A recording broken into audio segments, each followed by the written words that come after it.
Bonjour à tous. Ayant constaté le quorum, je déclare la séance de la Commission de la santé et des services sociaux ouverte. Je vous souhaite la bienvenue et je demande à toutes les personnes dans la salle de bien vouloir éteindre la sonnerie de leur appareil électronique.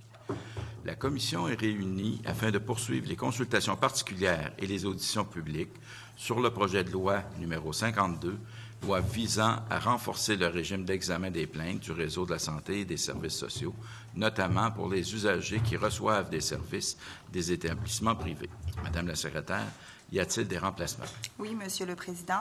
Monsieur Benjamin Viault est remplacé par Monsieur Roussel-Vimont, Madame David Marguerite Bourgeois par Madame Sauvé-Fabre, Monsieur Zanetti Jean Lesage par Madame Dorion Tachereau, Monsieur Arsenault Île-de-la-Madeleine par Monsieur Lebel-Rimouski. Merci, Madame la secrétaire. Nous entendrons ce matin le réseau de la FADOC.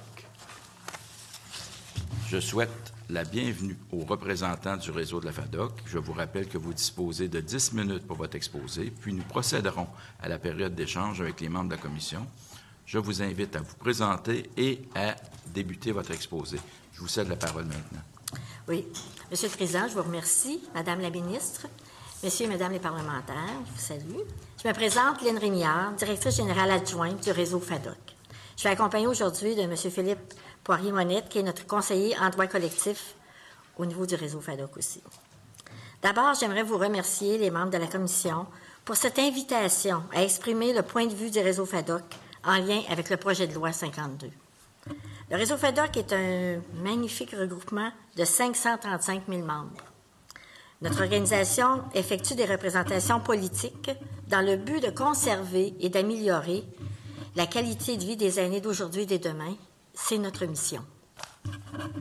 Ainsi, le réseau FADOC profite de tribunes, dont celle-ci, afin que la voix des aînés soit représentée et surtout considérée dans les enjeux politiques. D'emblée, le réseau FADOC accueille favorablement le projet de loi 52. Nous estimons effectivement que le régime d'examen des plaintes du réseau de la santé et des services sociaux mérite d'être amélioré. Parmi les éléments que nous saluons, il y a notamment le fait que les commissaires locaux aux plaintes et à la qualité des services des centres intégrés soient responsables de l'examen des plaintes des usagers provenant des établissements privés. L'uniformisation de la procédure d'examen des plaintes du public aux établissements privés, seulement aussi.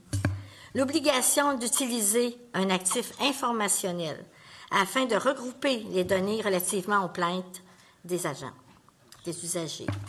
À ce sujet, le réseau FADOC suggère, par contre, que le protecteur des usagers puisse avoir accès aux renseignements inclus dans ces actifs informationnels afin d'être extraites des analyses et en extraire des recommandations. Évidemment, cette accessibilité doit être octroyée sous réserve que la confidentialité et la sécurité des renseignements contenus dans les dossiers de plainte soient assurés. Par ailleurs, c'est certain que les renseignements extraits de ces actifs ne doivent pas permettre l'identification d'une personne physique. Concernant les commissaires aux plaintes, bien que nous saluons la volonté du gouvernement du Québec de rehausser leur indépendance, nous estimons que des mesures proposées sont timides. En plus des critères abordés dans le projet de la loi 52, nous suggérons au gouvernement du Québec d'inclure la participation d'organismes de défense des droits dans l'analyse des candidatures afin de déterminer les postulants qui pourraient se qualifier comme une personne indépendante. Ainsi, le conseil d'administration conserverait son pouvoir de nomination sous réserve que la candidature retenue ait probablement obtenu une approbation externe. Le réseau FADOC estime que cette bonification permettrait de rajouter de la légitimité aux commissaires, aux plaintes, et rehausserait la confiance du public envers le système de régime d'examen des plaintes du réseau de la santé et des services sociaux. Concernant les comités de vigilance, notre organisation recommande d'ajouter un membre du comité des usagers ou du comité des résidents parmi les personnes qui doivent obligatoirement faire partie de ces instances. Nous saluons également le fait que la formulation d'une plainte ou d'un signalement effectué dans les établissements privés en vertu de la loi visant à lutter contre la maltraitance envers les aînés soit faite auprès des commissaires liés au centre intégré. Toutefois, puisque la loi sur la maltraitance est abordée, nous suggérons au gouvernement de profiter de l'occasion afin de le bonifier. Il importe d'y inclure la maltraitance organisationnelle de manière bien définie. Notre organisation est également en faveur de l'introduction de sanctions pénales dans le cadre de cette loi. Par ailleurs, nous souhaitons profiter de l'occasion et saluer le travail des centres d'assistance et d'accompagnement aux plaintes, les CAP.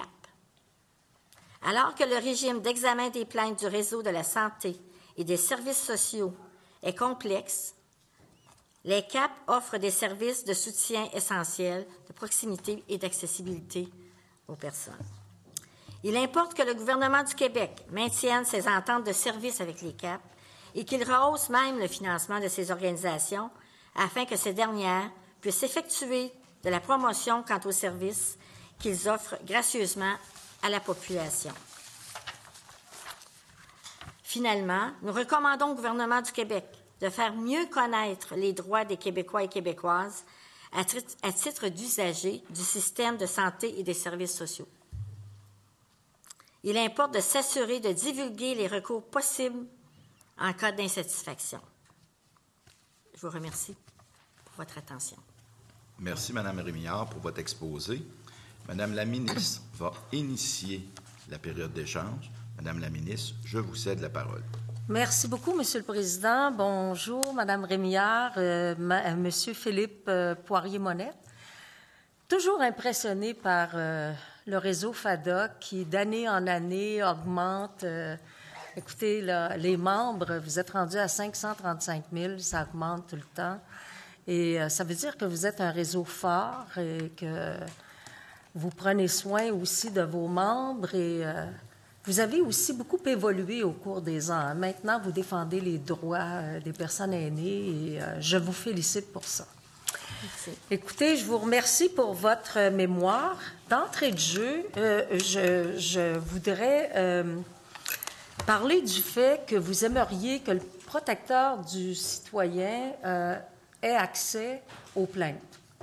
Dans le mémoire que le protecteur du citoyen nous a fait valoir ici, il mentionne « Toutefois, le protecteur du citoyen se doit de rappeler l'importance de préserver l'indépendance des commissaires. Il s'agit du fondement même du régime d'examen des plaintes. Il faut donc, en toutes circonstances, protéger cette indépendance et mettre tout en œuvre pour qu'il n'y ait pas d'ingérence, ni même d'apparence d'ingérence dans le traitement des plaintes par les commissaires. » Ce que vous dites, c'est que vous aimeriez que le protecteur, et corrigez-moi, que vous aimeriez que le commissaire aux plaintes ait accès au nombre de plaintes, non pas tant pour s'ingérer dans les plaintes, mais pour être au courant. Or, le protecteur du citoyen compile déjà dans son rapport annuel les plaintes des commissaires aux plaintes, puisque le protecteur du citoyen arrive toujours en deuxième recours après les commissaires aux plaintes et les médecins examinateurs. Alors, je voulais vous réconforter là-dessus et en même temps vous entendre. C'était quoi que vous aviez comme idée derrière cette recommandation? OK.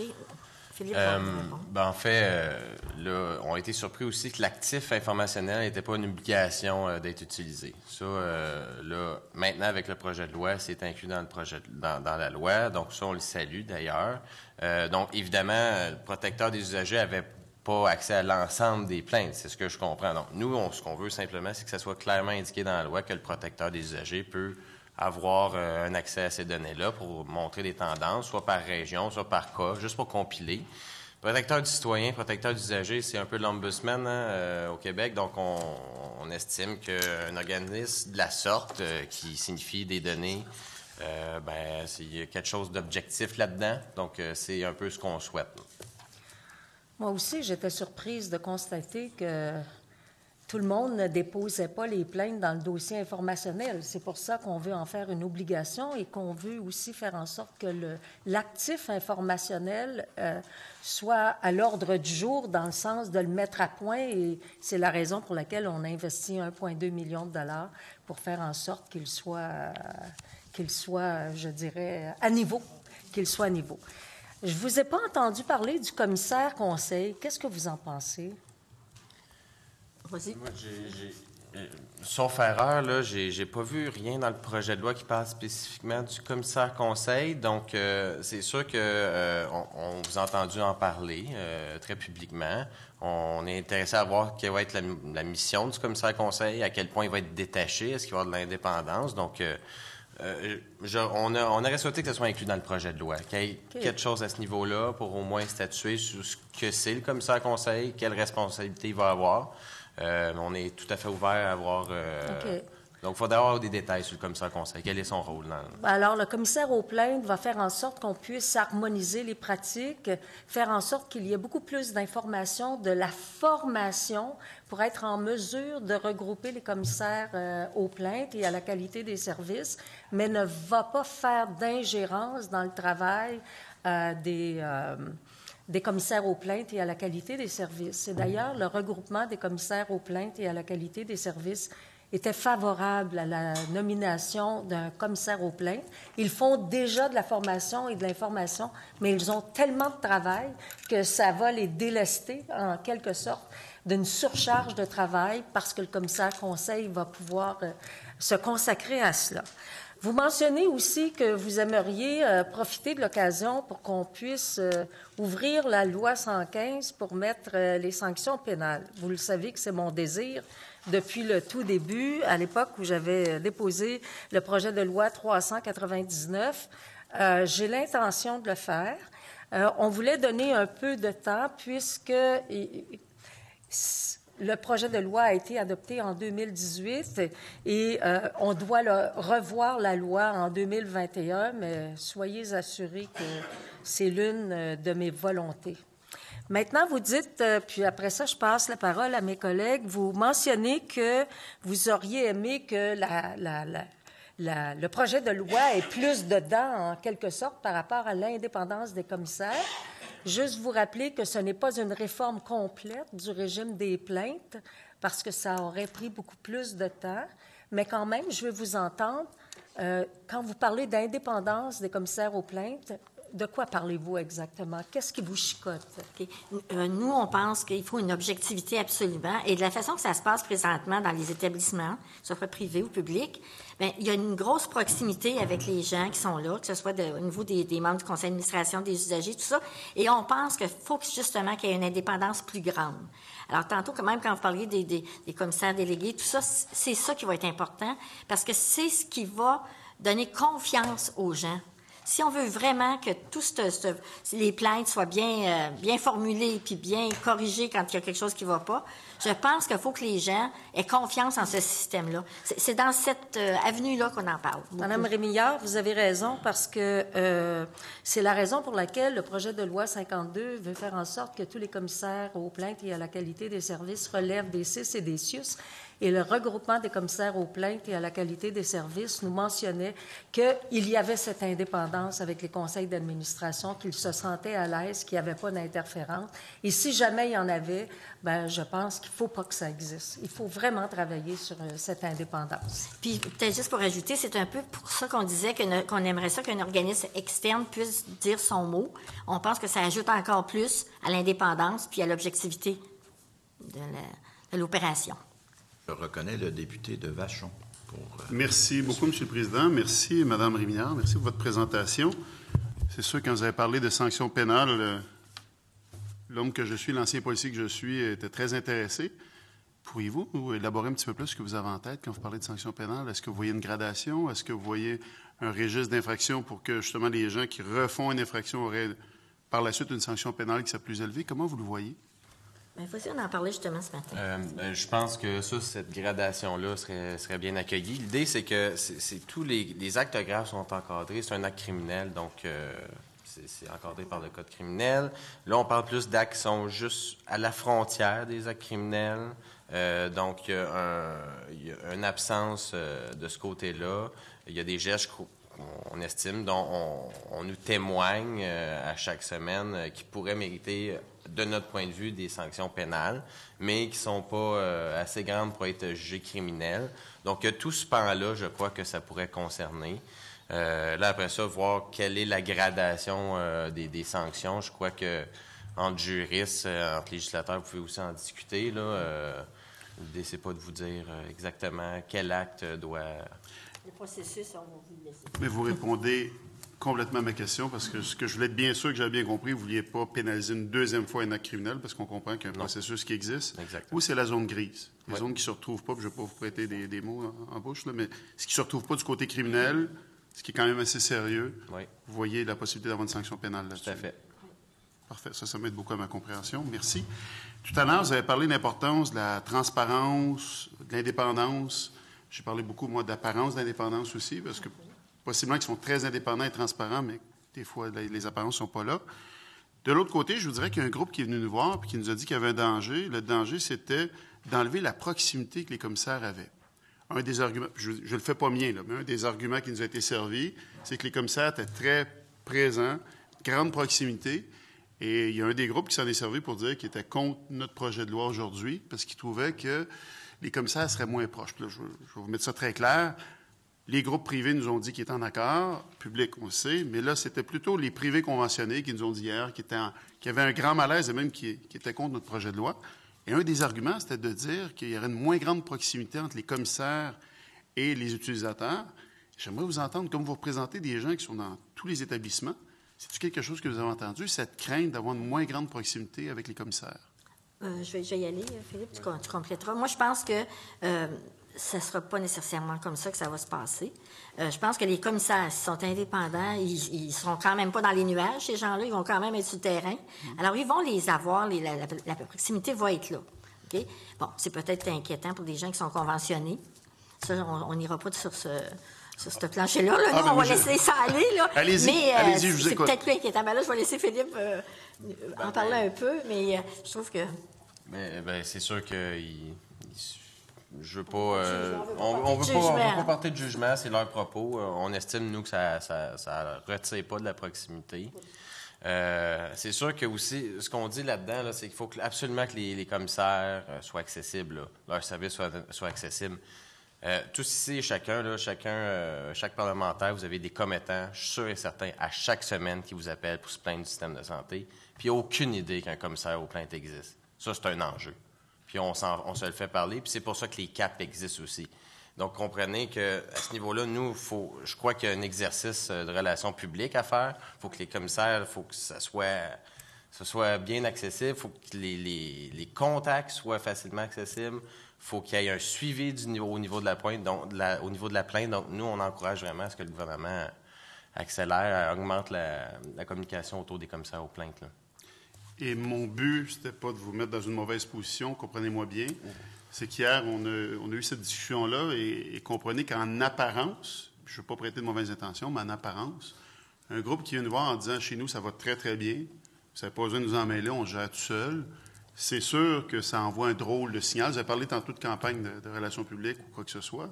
C'est sûr, comme message que ça envoie, c'est particulier. Puis je vois de votre part, sans le dire, vous aviez un malaise vous aussi, ce que je voulais entendre aujourd'hui, parce que nous, ça nous a surpris. Ça nous a surpris. On s'attendait peut-être à cette position-là de la part du privé complètement. Si on nous disait qu'ils étaient complètement en accord.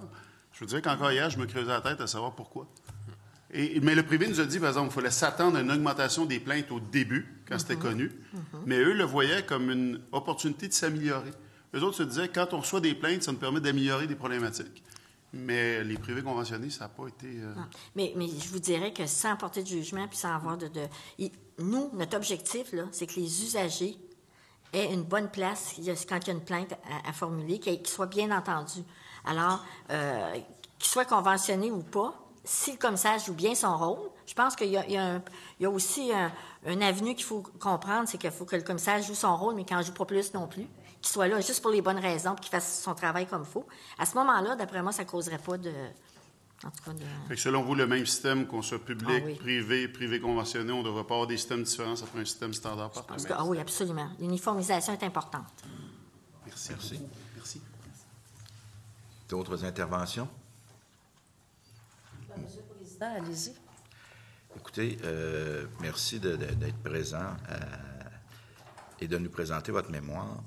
Quand vous parlez de l'importance d'avoir des règles uniformes, ce que je comprends, c'est que présentement, c'est à géométrie variable.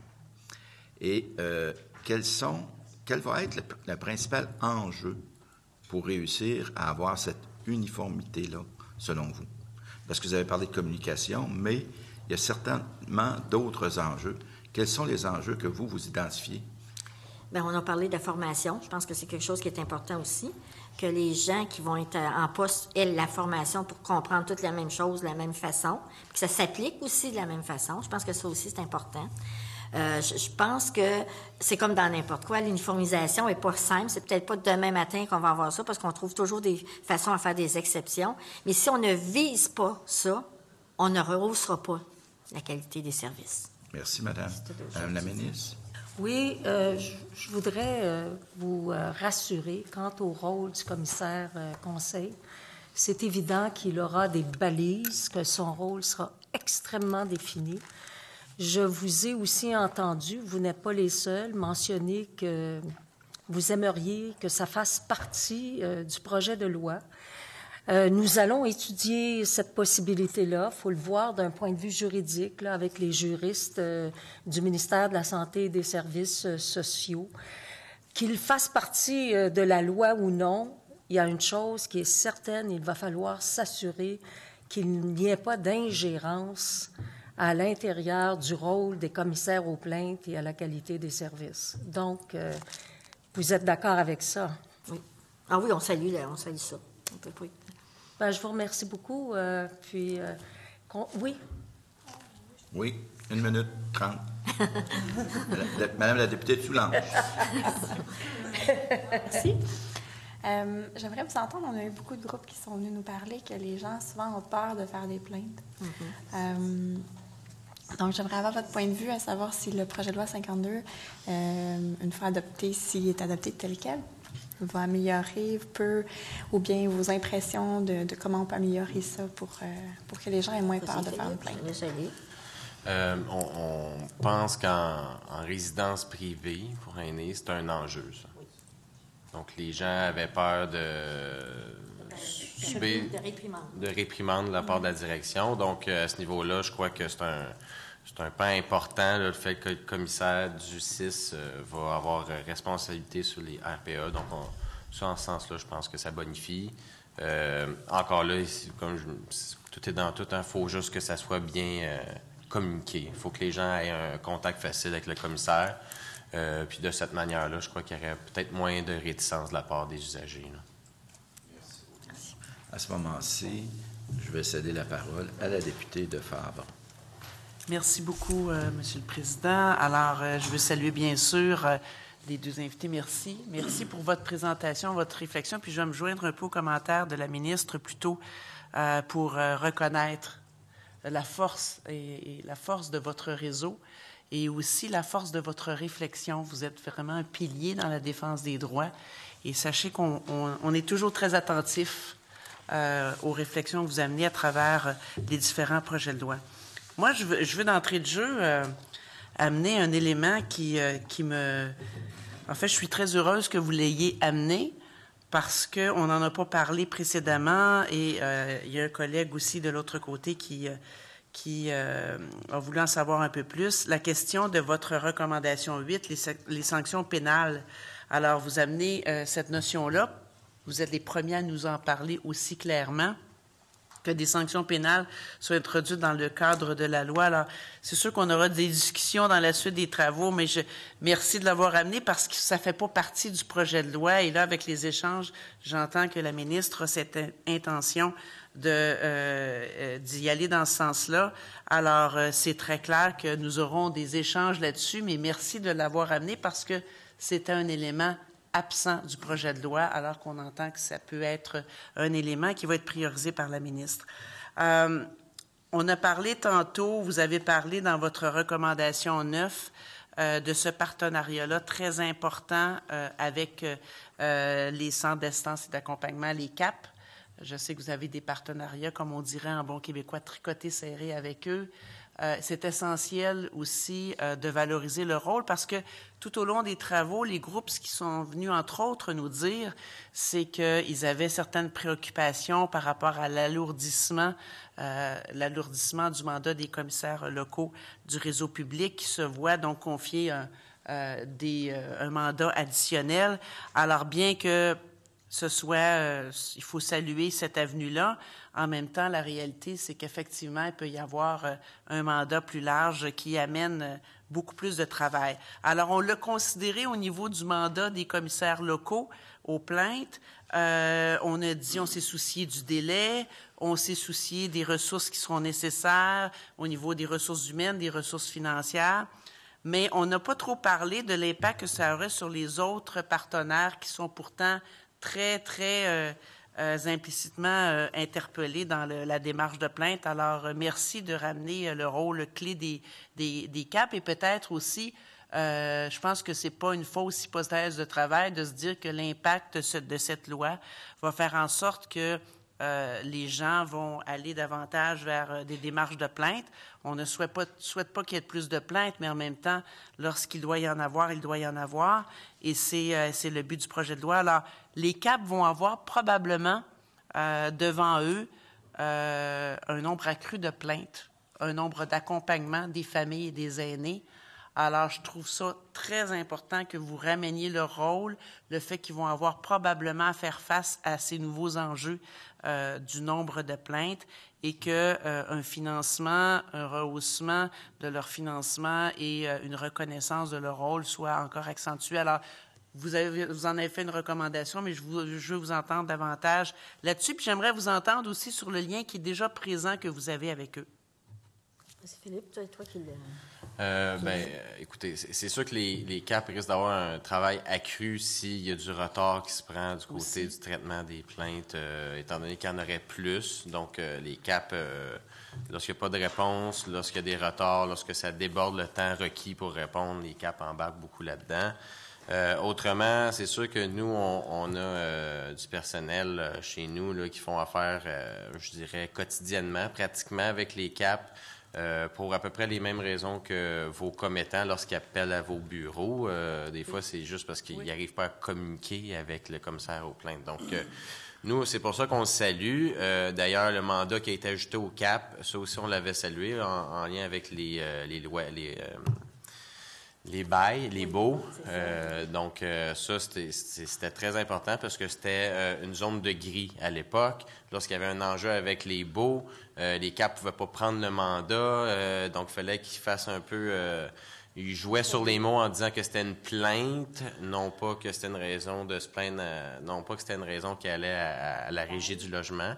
Là, dans ce cas-là, les CAP peuvent faire ce genre de manœuvre, puis ça, on l'avait salué. Donc, évidemment, ça a été un volet de mandat qui a été accru chez les CAP. On pense également qu'ils font généralement du très bon travail. En tout cas, chose certaine, lorsqu'on réfère, on n'a jamais de retour sur le fait qu'ils ont eu du mauvais service des CAP. Donc, c'est un organisme, je pense, qui est priorisé du côté du gouvernement. Je pense que le mandat doit être prolongé, élargi, et que des ressources additionnelles seraient très certainement bien accueillies de leur côté. On pourrait peut-être souligner, puis Madame la ministre, vous êtes au courant de notre intérêt qui a toujours été là pour les résidents, justement, que ce soit dans des résidences, que ce soit dans des centres privés ou quoi que ce soit. On a toujours eu un gros souci de la qualité de service et de vie de ces gens-là. Alors, les gens qui peuvent aider dans ce sens-là, on est toujours là pour les appuyer. Et merci d'en faire la promotion parce que ça ajoute à la reconnaissance qu'on doit avoir envers tous les acteurs. Je vous dirais que, on a parlé tantôt des sanctions pénales. Vous avez parlé aussi, la ministre vous a posé des questions sur votre perception du rôle du commissaire conseil. Là, on est en train, bien sûr, de regarder l'ensemble de vos recommandations. Vous en avez 10. Est-ce que vous pensez que, bien que louable, le projet de loi 52 aurait mérité d'être davantage complet avec les recommandations, autant dans votre préoccupation par rapport à la qualité de l'indépendance, autant aussi dans les partenariats qui doivent être en place, les sanctions pénales, la définition même du rôle du commissaire-conseil. Est-ce que vous pensez que, puis vous avez tantôt, ce sont vos propres mots, vous avez dit c'est plutôt timide sous certains aspects. Est-ce que vous auriez souhaité que le projet de loi 52 aille plus loin et soit un peu plus inclusif de toutes les notions que je viens de mentionner? Écoutez, Philippe, tu pourras compléter. Moi, je pense que pour nous, un projet de loi, c'est un projet de loi. OK? Il y a d'autres étapes après. On s'attend à ce que ensuite les choses soient complétées ou soient bonifiées, je vais le dire comme ça. C'est pour ça qu'on salue plusieurs choses. On était d'accord à dire que pour nous, il y avait des petites choses qui étaient justement timides. On les a mentionnées pour essayer d'améliorer. Philippe, s'il y a un complément, vas-y. On est tout à fait d'accord. Là. Donc, c'est pour ça qu'on appuie le projet de loi, mais on a évidemment une dizaine de recommandations. Donc, on souhaite juste que le projet de loi soit bonifié par rapport à ce qu'il est présentement. Donc, nous, on ne veut pas jeter tout le régime de plainte à terre. Là. On pense qu'on peut continuer avec ça, mais évidemment, il y a beaucoup de choses qu'on souhaite qu'ils soient améliorées. On était content d'entendre la ministre dire que pour elle aussi, c'est un souci, la pénalité, et que c'est quelque chose qui s'en vient. Alors, nous, bien souvent, on doit soulever des points pour que ça fasse du chemin après. Alors, on souhaite avoir été bien entendu. Je dirais, si vous me permettez, les dépôts que vous faites et les recommandations viennent simplement soulever notre niveau de réflexion quand on veut discuter du projet de loi et quand on aura à regarder article par article, tout simplement. Je pense qu'il y a des gens ici autour de la table qui prennent beaucoup de notes et qui prennent en considération les commentaires qui sont formulés. Alors, vous pouvez être certaine, Madame, que vous avez une très bonne écoute, comme les autres groupes ont eu autour de la table.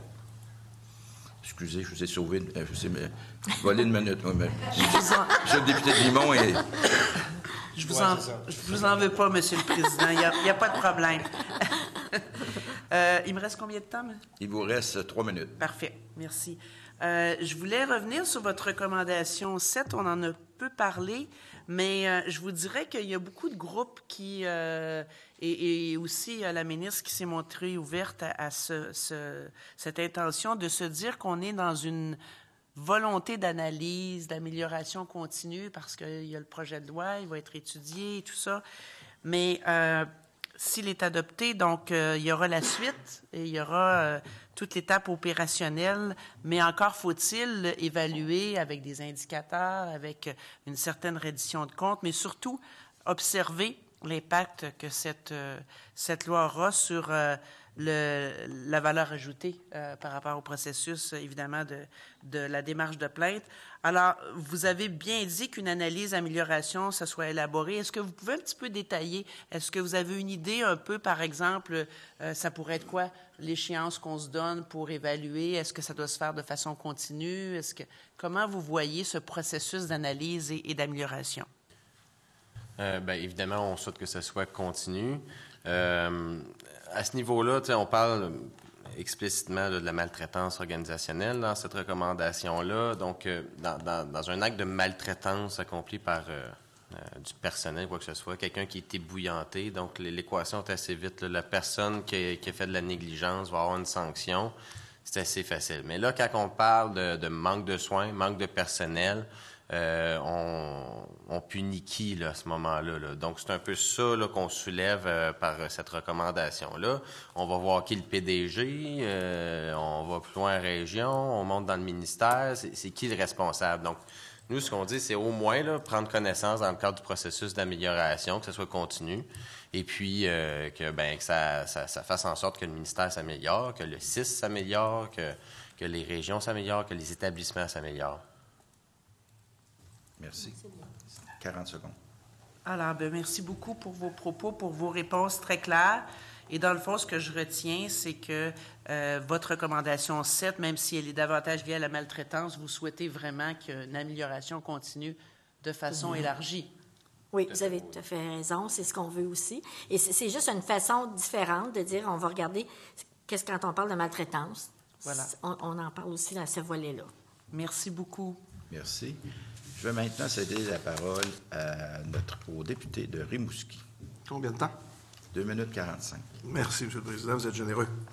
Le commissaire conseil, bon, je comprends ce que vous dites. Vous aimeriez qu'il soit dans le projet de loi. Puis je suis un peu d'accord avec vous. Puis, parce que la ministre nous donne beaucoup d'importance à ce commissaire-là. Puis je vois qu'elle a un plan dans la tête, puis c'est bien. Mais s'il n'est pas dans le projet de loi, on ne pourra pas en parler ici autour de la table, quand on fera l'étude article par article.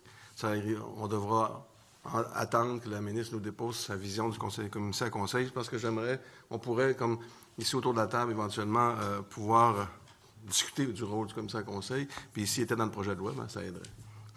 Ceci étant dit, moi, sur le projet de loi 115, j'avais plaidé beaucoup pour reconnaître la maltraitance organisationnelle. On m'avait envoyé promener parce que je n'avais pas réussi à convaincre. Mais je vois que vous le ramenez et je suis très satisfait de ça. Mais ça veut dire, parce que, comme vous avez dit, s'il manque de préposés ou il manque de lits ou tout ça, il n'y a pas les mauvais services, comme ça, aux plaintes s'adresse à qui? Il monte où? Jusqu'au ministre, jusqu'au premier ministre, au gouvernement qui n'a pas donné les bons services. Mais il faut qu'il se manifeste, ce commissaire, aux plaintes. Et pour ça, il faut qu'il soit indépendant. Il ne peut pas se dénoncer la maltraitance organisationnelle contre son ministère, son propre ministère, s'il est payé par le ministère. J'aimerais vous entendre là-dessus. Comment on peut reconnaître la maltraitance organisationnelle et permettre au commissaire aux plaintes d'intervenir si lui-même est dépendant du ministère? Vas-y, Philippe. Le meilleur exemple là, qu'on pourrait prendre, là, c'est les rapports. Chaque fois que le protecteur du citoyen dépose son rapport ici, là, tous et chacun des parlementaires est très attentif à ce qui est écrit là-dedans. Donc, je pense que ça, au moins, là, ce genre d'organisation-là fait en sorte que ça souligne à grands traits des lacunes du système. On espère que ce soit un peu le même principe qui s'applique. Donc, est-ce que c'est le protecteur des usagers, c'est la Commission des droits de la personne qui en aurait la responsabilité? Je ne sais pas. Mais évidemment, il faudrait que ça soit en dehors de la boîte. Ce serait la chose qui ferait en sorte qu'il y aurait des apparences, en tout cas, d'objectivité. Dans le fond, si on veut vraiment protéger les patients, les aînés de la maltraitance organisationnelle, ça ne peut pas être que dans les mains du commissaire aux plaintes. Il faut qu'il y ait quelqu'un d'autre complètement indépendant, le protecteur du citoyen, la Commission des droits de la personne, qui puisse avoir accès à ces informations-là puis intervenir. C'est ce qu'on croit. Il faut que les personnes qui puissent apporter de l'amélioration, du changement, une réflexion, soient mis dans le processus. Un vrai protecteur des aînés. Un vrai protecteur des aînés. Merci. Merci beaucoup, Mme Rémillard et M. Poirier-Monette du réseau de la FADOC. Je suspends les travaux jusqu'à 13 heures où la commission se réunira en séance de travail. Alors, je vais demander aux gens de quitter la salle pour ceux qui n'ont pas à faire.